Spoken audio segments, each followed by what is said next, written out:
Oi, pessoal, tudo bom? A gente vai agora dar continuidade à matéria e da última aula a gente falou sobre processos. Eu vou agora começar a falar sobre um outro assunto que está mais ou menos interligado, que é o assunto de threads.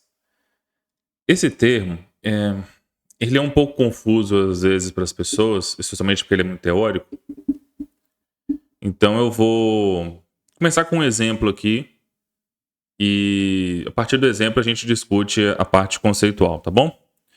Vamos imaginar que eu tenha no meu computador um programa qualquer.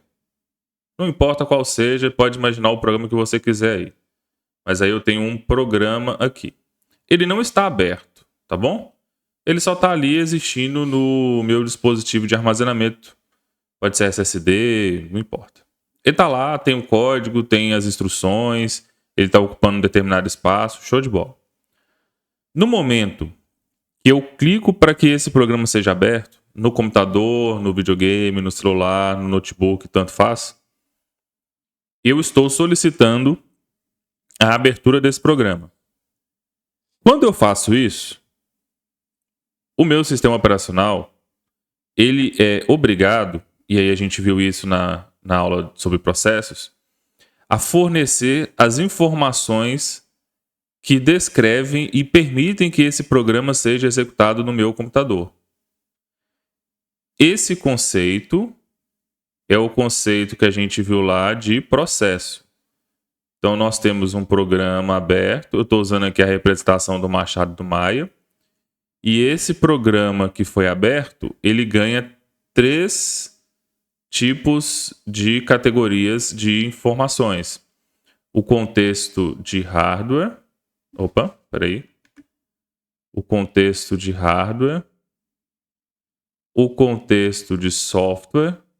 E o espaço de endereçamento, que eu não vou explicar aqui de novo, que são, vocês dão uma olhada no vídeo sobre processos. Então veja, no momento em que o programa ele é solicitado a abrir, ele passa por um estágio de criação pelo sistema operacional, e o programa que já existia enquanto código, ele passa a ter também suas informações que lhe permitem executar. Contexto de hardware, contexto de software e espaço de endereçamento. Show de bola. Depois que ele é criado, ele fica no estado de pronto. A gente também viu isso na última aula. E ele passa a se tornar uma tarefa para o SO gerenciar. Então, essa seta aqui eu vou colocar SO só para indicar que é o sistema que faz isso. E a partir deste momento em que ele vira um processo, o sistema operacional começa a gerenciar ele e começa a entender que existe uma tarefa a ser feita com aquele processo. Que não são a mesma coisa, tá? Processo e tarefa, nesse caso, são diferentes. Mas ele entende que existe uma tarefa e faz todo sentido, né? Ninguém vai construir um programa para não fazer absolutamente nada.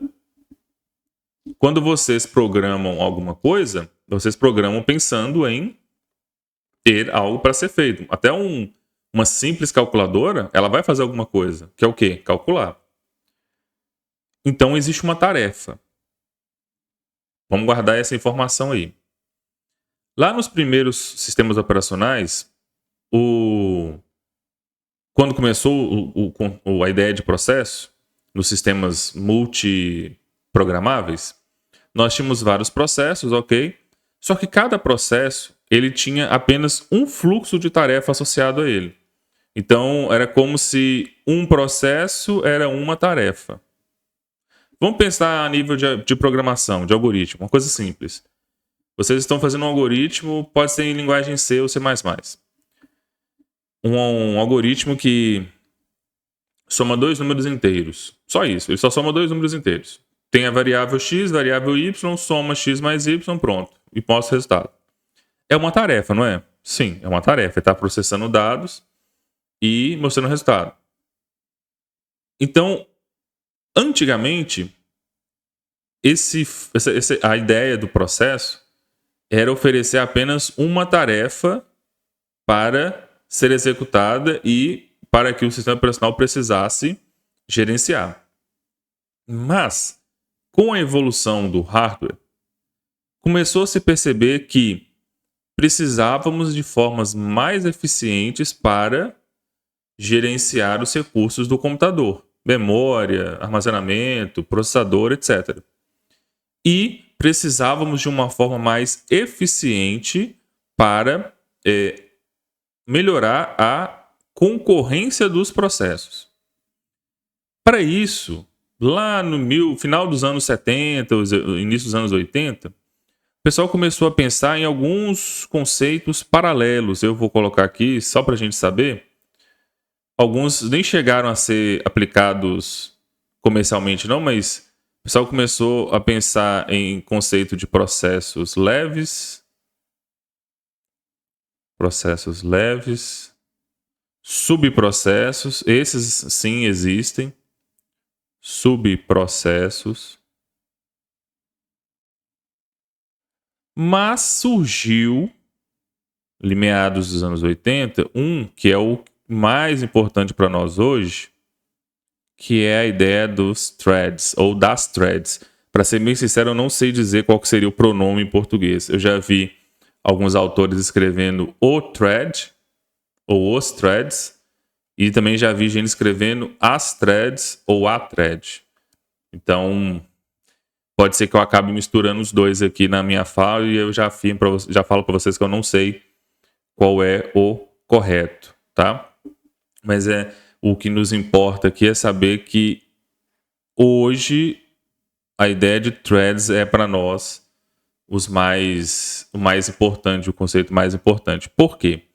O que o pessoal começou a pensar? Bom, se eu tenho este processo vinculado a uma tarefa, só que os programas complexos eles precisam fazer, né, mais de uma coisa. Um programa da vida real, esse próprio navegador que você está assistindo esse vídeo ou o aplicativo do YouTube, não importa, ele não simplesmente mostra vídeo. Ele tem que renderizar vídeo, ele tem que processar áudio, ele tem que renderizar a tela para você ver outros vídeos, outros algoritmos têm que mostrar recomendações, comentários, curtidas. Ele tem que ficar fazendo operação de entrada e saída para receber dados da internet e fazer cache do vídeo. Reparem que tem trocentas mil tarefas diferentes que precisam ser executadas. E se eu tenho essa quantidade grande de tarefas a serem executadas dentro de um mesmo programa que virou um processo, por que então, ao invés de eu ter um processo com uma tarefa só, nós não passemos a ter um processo com, e aí eu vou escrever aqui, tarefas no plural. É aqui que entra a ideia, tanto dos processos leves, sobre os processos, mas principalmente no meu foco de hoje, a ideia de threads. Então vamos conceituar aqui o que seria thread. E vou pegar um conceito do Mazziero, que é um dos livros de referência que eu estou adotando também, que ele fala que thread pode ser definida, então eu escrevo aqui, pode ser definida como sendo um fluxo,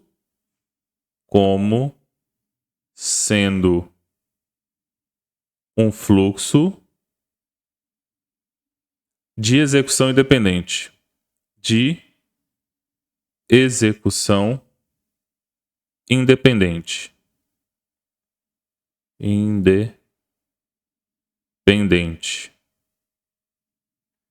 Vamos pensar no exemplo da calculadora agora. Só que ao invés de simplesmente somar dois números inteiros, ele vai somar, subtrair, multiplicar e dividir dois números inteiros. Reparem que agora já não é mais uma tarefa, são 4. No contexto normal, no cenário normal, inicial, o meu programa calculadora se transformaria num processo e esse processo teria uma tarefa só de fazer as 4 operações. Só que ele iria fazer uma em sequência da outra. Ele iria primeiro somar, para depois subtrair, para depois dividir, para depois multiplicar. Ele não poderia fazer uma independente da outra, não. Ele teria que fazer uma atrás da outra. Para esse exemplo simples, não há perda de desempenho. Tanto faz, tanto fez. Mas, de novo, quando a gente pensa em escala, levando isso para sistemas comerciais mais robustos, com muito mais tarefa e que exige um tempo de resposta mais eficiente para o usuário, talvez, se nós pudermos quebrar isso em fluxo de execução separado ou independente, seria mais interessante para ganhar, aumentar a concorrência, transformar a concorrência em algo mais eficiente e ganhar tempo de resposta para o usuário. Por isso, que tal se ao invés de nós termos 4 operações em um fluxo só, ou seja, uma tarefa só, nós tivéssemos 4 operações básicas, cada uma sendo executada por um fluxo independente. Então, ao invés do meu processo ter apenas uma tarefa, ele teria 4 tarefas separadas, independentes. 4 tarefas, 4 fluxos que estão vinculados ao mesmo processo. Compreendem isso? Eu tenho as tarefas, os fluxos aqui, que estariam vinculadas a esse processo da calculadora. Mas, mesmo assim, elas são independentes entre si. Eu poderia fazer a soma sem precisar ficar esperando a subtração, ou poderia fazer a divisão sem precisar ficar esperando a multiplicação, ou a soma, ou a subtração. Eu poderia fazer as 4, abre aspas, ao mesmo tempo. E isso nos daria ganho de concorrência. E por que eu falo ganho? Tanto no conceito de processos leves ou subprocessos, e aí você pode consultar as referências depois para ler um pouco sobre eles, eu não vou focar nisso agora, é que a ideia do processo, nós temos, eu vou colocar aqui com o meu apontador, o processo ele tem todos esses contextos de informação aqui, né? Hardware, software e espaço de endereçamento. Os processos leves ou subprocessos, lá nos anos 80, final dos anos 70, 80, 90, o pessoal queria fazer o quê? O pessoal queria que vários fluxos separados ou várias tarefas do computador fossem executadas compartilhando alguns recursos destes aqui que estão separados para o programa, só que isso tinha problema de comunicação entre processos. Por exemplo, se eu criasse aqui um processo leve, seriam 2 processos, né? Só que aí eu precisaria sincronizar o trabalho entre eles. E isso gasta tempo de comunicação, recurso de comunicação. O subprocesso é a mesma coisa. Aí aqui nós teríamos a ideia de processo pai e processo filho. O filho depende do pai, compartilhando recursos do pai. Uma coisa que às vezes não fica muito clara, e eu não sei se eu fui muito claro nos outros vídeos, vou tentar deixar isso bem claro aqui, é que quando eu falo de contexto de hardware, contexto de software e espaço de endereçamento, essas 3 categorias de informação aqui, elas estão falando quais recursos computacionais o programa pode utilizar no computador. Então, pensa assim. Imagina que esse círculo é uma casa. Dentro dessa casa, nós temos um programa, que seria o morador da casa. Certo? Quando você tem um morador na casa, esse morador pode utilizar todos os recursos da casa, correto? E se nós colocássemos fluxos independentes aqui, ainda que dependentes desse morador inicial? Esse programa aqui é o provedor principal, mas junto a ele nós temos outros fluxos com tarefas independentes que compartilham algumas informações, nem todas, mas a maior parte delas, e podem usar os mesmos recursos do programa original. Essa é a ideia de threads aqui. Quando a gente cria esses fluxos no código de execução independente eles estão compartilhando contexto de software e espaço de endereçamento. Só para a gente entender um pouco melhor, vamos usar um desenho para talvez não ficar assim tão nebuloso nas nossas mentes. Eu vou desenhar aqui um esquema que está no livro do Machado e do Maia para representar a ideia dos threads. Eu vou tentar desenhar de forma satisfatória, mas não vai ficar muito bonito não, viu?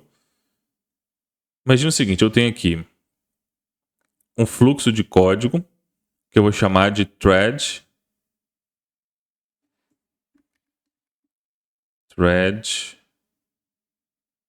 1.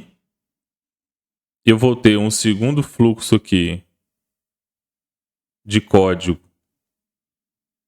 de thread, vou chamar de thread 2. Tudo isso está no mesmo arquivo, tá, gente? Mas pensa que é a calculadora. Eu tenho aqui o fluxo para fazer a soma, aqui para fazer a subtração, aqui para fazer a divisão, que seria thread 3. E aqui para fazer a multiplicação. Só que você colocou tudo dentro de um arquivo só. Nesse caso. Você quis fazer assim. Tudo bem. Aí só que eu estou representando como se fossem 4 códigos, mas pode ser ou pode não ser. Não se atenha a essa regra aí não. Beleza. E aí, dentro desses 4 fluxos, eu vou ter o Machado do Maia coloca em forma de círculo. Como eu não vou conseguir desenhar um círculo aqui, vamos tentar fazer algo parecido com uma elipse. Mas aí você bota a forma geométrica que você preferir. O que acontece? Esses threads, eles vão compartilhar. Eu vou desenhar aqui, ó. Eles vão compartilhar. Opa, isso. Um contexto de software. Aqui seria então o contexto de software. Ou seja, toda essa linha aqui é um contexto de software que está sendo compartilhado pelos 4 fluxos. Aqui embaixo é o espaço de endereçamento. Toda essa parte aqui de baixo é o espaço de endereçamento que eles compartilham também. Espaço de endereçamento. Que eles compartilham também. Ou seja, as posições de memória que o processo original pode utilizar, os fluxos, os threads, as tarefas também podem. E o que vai fazer um pouco de diferença? A diferença vai estar aqui, ó. Por quê? Cada fluxo vai ter direito ao seu contexto de hardware.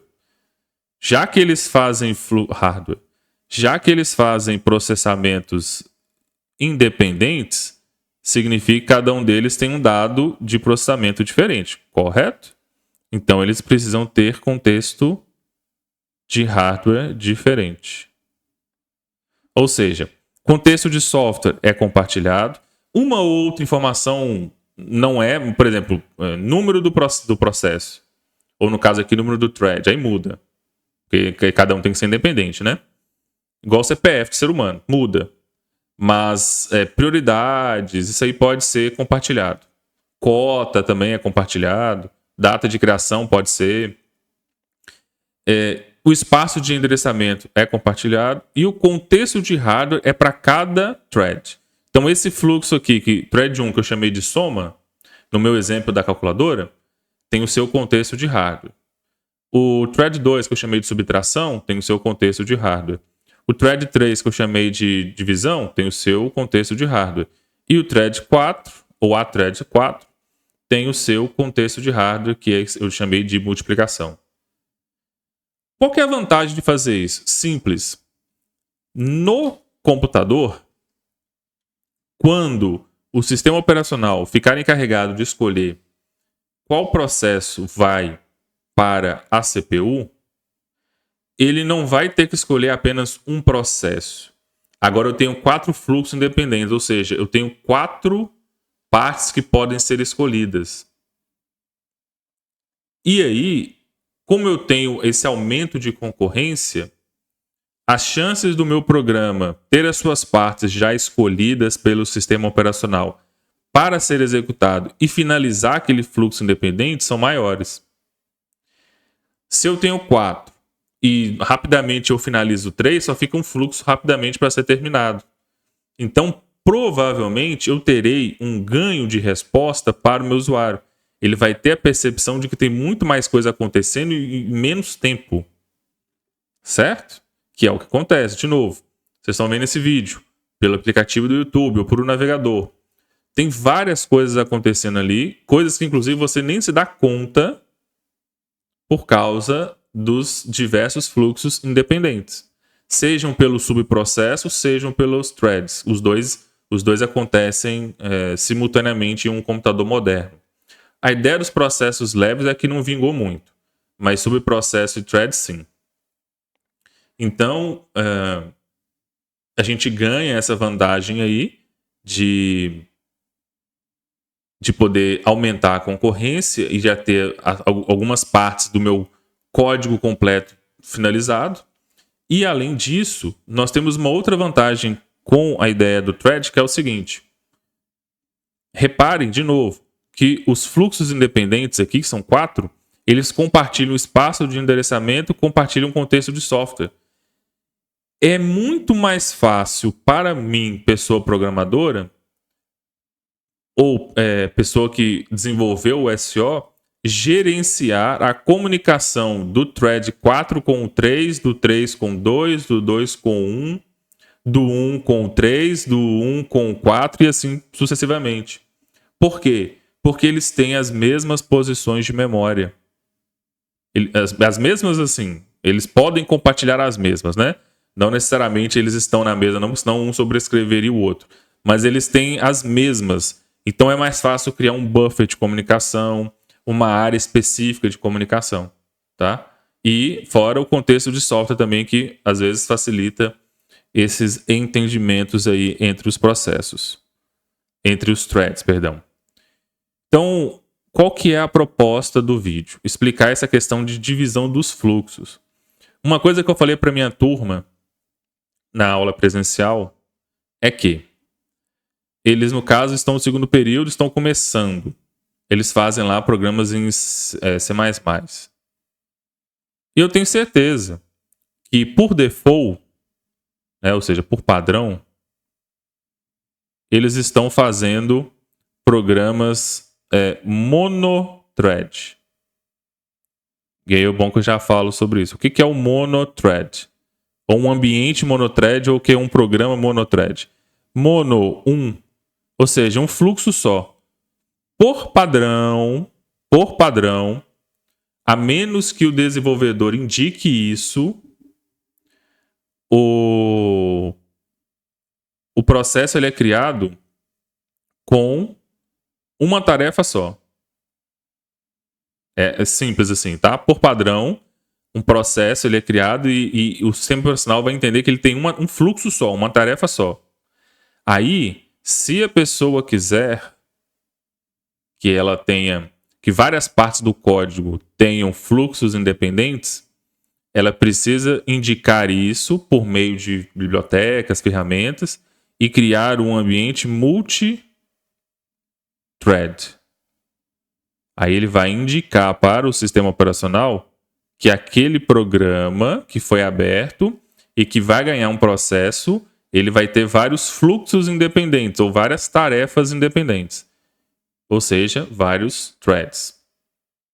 Aí você indica. No caso do C++, a gente pode usar a biblioteca pthread, tá?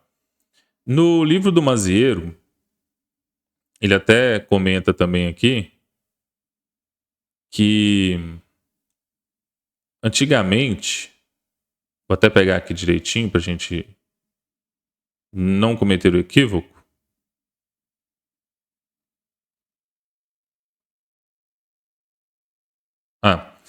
Antigamente, cada sistema operacional, cada empresa, cada equipe desenvolvia o modelo de thread do jeito que lhe interessava. Mas em 1995, foi desenvolvido 1995 foi desenvolvido o padrão I3E. Caso vocês não conheçam, o I3E é esse aqui, ó. Vocês já viram esse nome, tenho certeza. Aí tem gente que fala IEEE, mas é I3E que chama. I3E POSIX 1003.1C. Esse padrão I3E POSIX 1003.1C ficou conhecido como padrão POSIX Threads. POSIX Threads.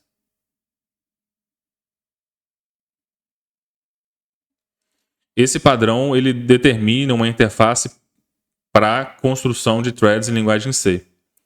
Então, sistemas baseados em Unix, então Linux, Windows no geral, todos eles adotam um padrão de construção de threads criado aí pelo I3E em 95, tá bom? Depois a gente pode até ver um exemplo de código aí, como que usa esse padrão. Inclusive, tem gente que nem chama POSIX Threads, não, simplificam mais ainda, chama de pthreads ou pthreads. Aí, pronto. Que é o padrão para a construção de threads hoje em dia. Então nós temos os ambientes monothread e multithread.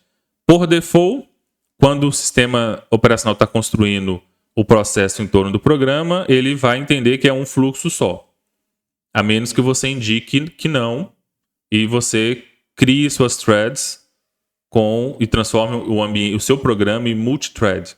Aí ele vai entender que tem várias tarefas independentes e essas tarefas vão começar a compartilhar espaço de endereçamento, contexto de software, e cada uma delas vai receber um contexto de hardware separado.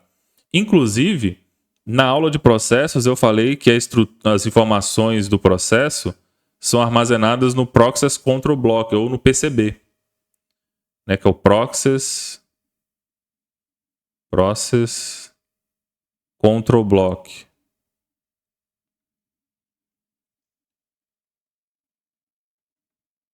No caso de thread, existe também uma outra estrutura que é o TCB, que é o Thread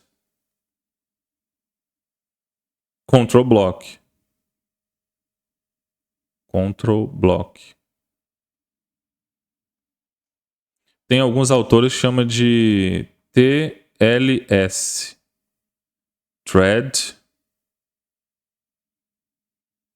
Local Storage.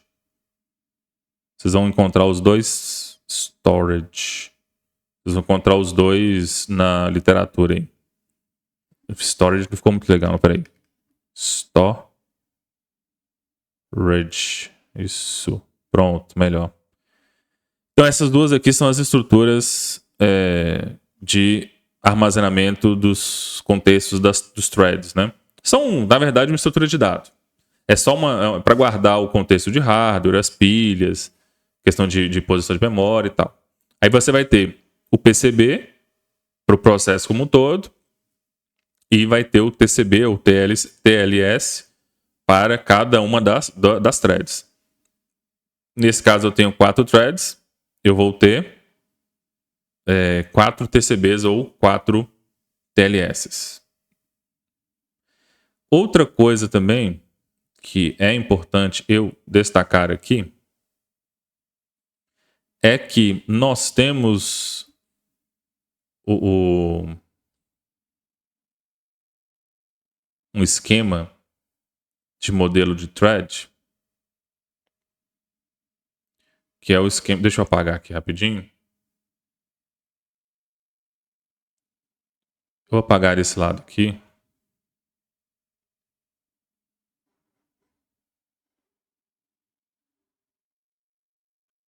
Nós temos um esquema de threads que é user thread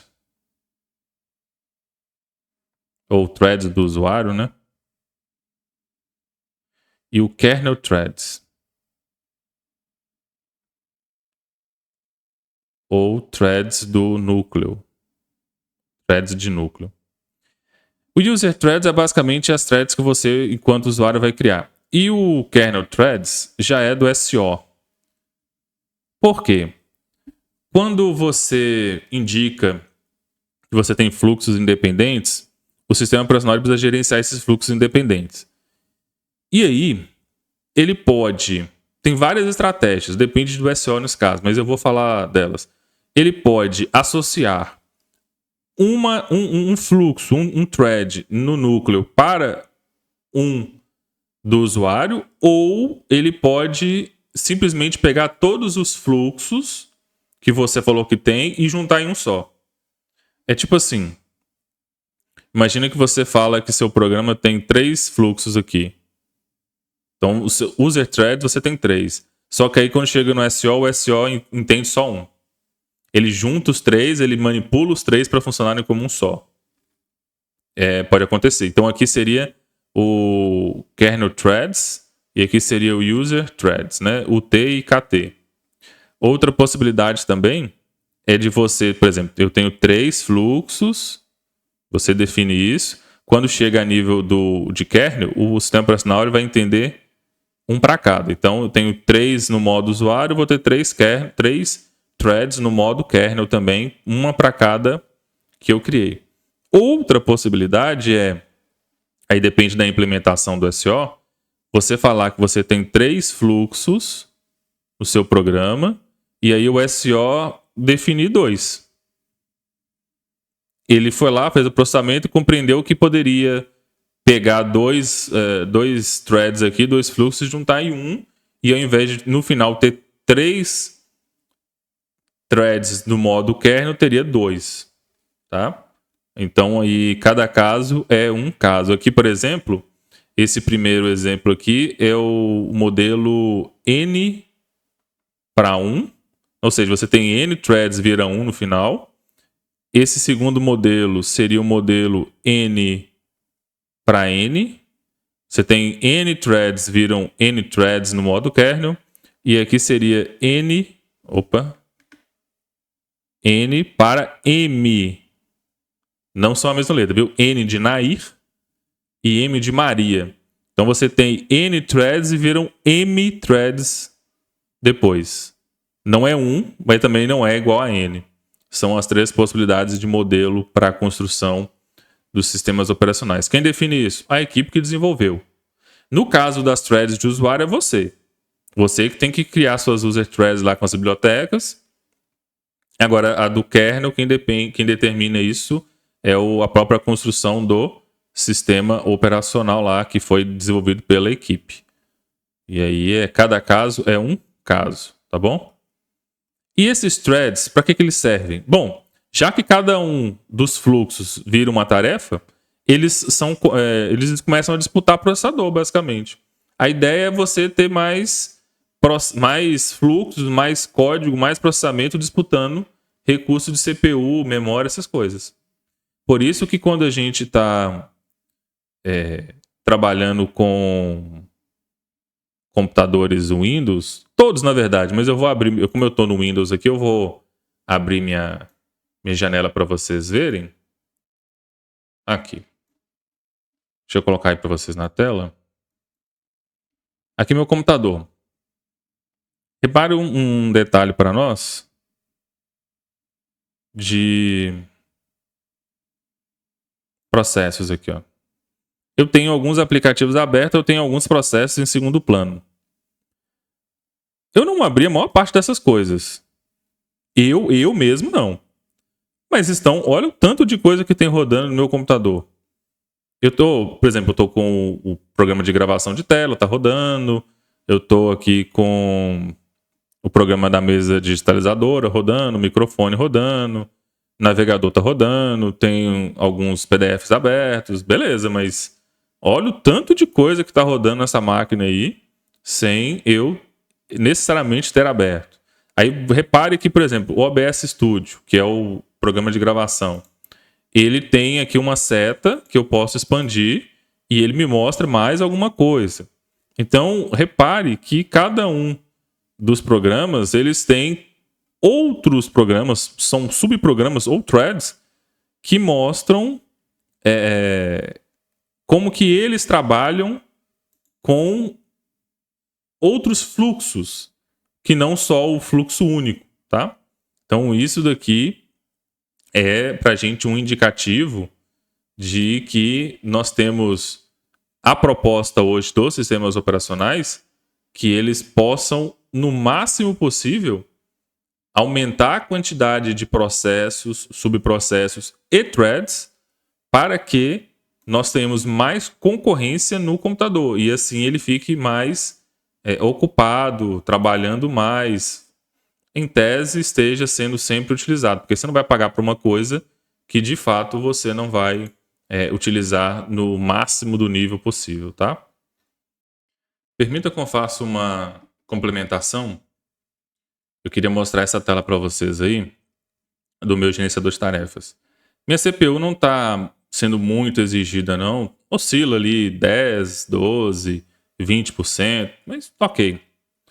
Eu quero que vocês reparem embaixo, tem aqui algumas informações específicas do uso da CPU.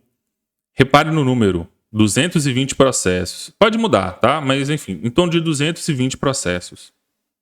Mas olha o quanto de threads que tem associado e executando no meu computador. Está variando, isso é normal, é dinâmico, mas em torno de 3.600.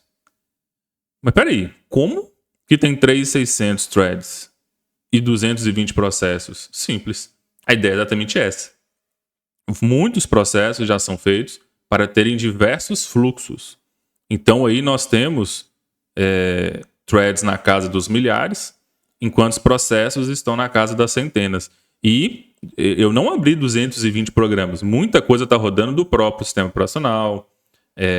Muita coisa está rodando, é um subprocesso de um outro processo que eu abri também. Ou processos do SO acabaram abrindo outros subprocessos. E aí isso escalou para casa das centenas. No caso dos threads, como os programas implementaram multithread e ambiente com vários fluxos, acabou escalando para a casa dos milhares. Então, se vocês fizerem a mesma coisa no computador de vocês, se vocês tiverem Windows, basta ir na barra de tarefas, aquela barra que fica lá embaixo, botão direito do mouse onde estiver livre, não clica em cima de nenhum ícone, clica na parte livre, botão direito do mouse, vai aparecer gerenciador de tarefas. Vocês vão encontrar uma tela parecida com essa. Parecida porque depende da versão. Se for Windows 10, se for Windows 7, se for XP, sei lá, a tela vai mudar. Mas vai aparecer uma tela com informações. Se você encontrar a opção de desempenho ou a opção de CPU, de recursos, alguma coisa assim, quando você olhar vai aparecer lá a quantidade de processos e de threads que estão naquele momento rodando no seu computador. Então repare aí que a quantidade é bem interessante para uma máquina que está com poucas coisas abertas.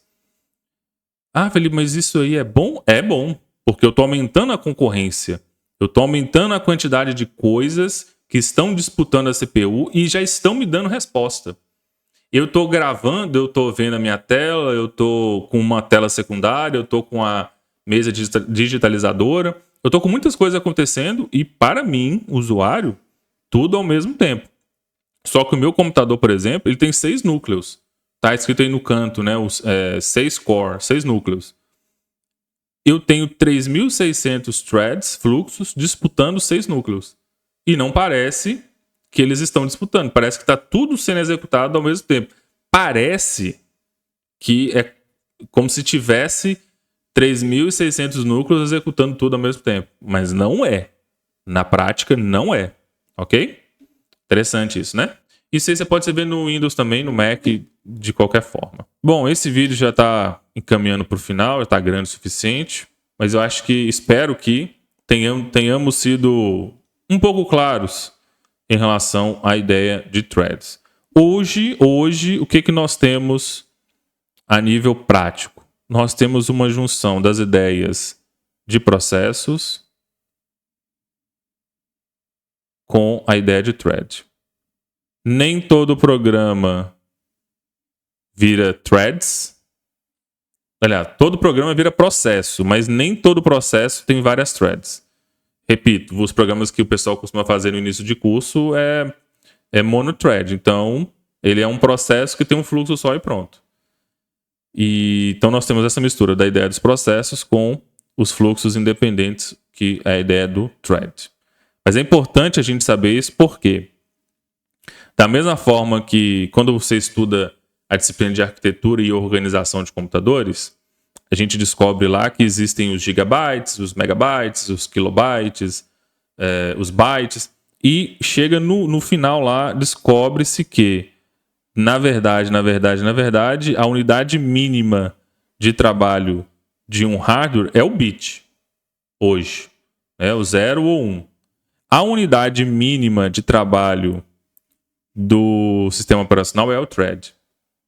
Mesmo que o processo seja um thread só, ainda é o thread, porque é uma thread só. O seu programa em C++, ele tem uma função chamada main, não tem? Que é onde começa. Aquele fluxo é um thread, é um fluxo, é uma tarefa. Então, ou o processo vai ser um thread ou ele vai ser N threads. Então, de qualquer forma, tem thread, certo? Tendo thread significa o quê? Que o thread é a menor unidade de trabalho do SO. Unidade de trabalho do SO. Ele sempre vai buscar fazer a concorrência dos threads. E aí, isso nos leva para a próxima aula, que são as políticas de escalonamento. Por quê? Eu estou falando desde processo. O sistema operacional vai escolher. Mas vai escolher como? Como que ele decide qual processo, qual thread vai para o processador e qual não vai? Porque vocês viram no meu computador, tem um monte. No de vocês, eu tenho certeza que também tem um monte. Qual é o critério, ou quais são os critérios possíveis para escolher qual processo vai para o processador em qual momento? Próxima aula, gerência do processador, políticas de escalonamento. Eu fico por aqui, até a próxima.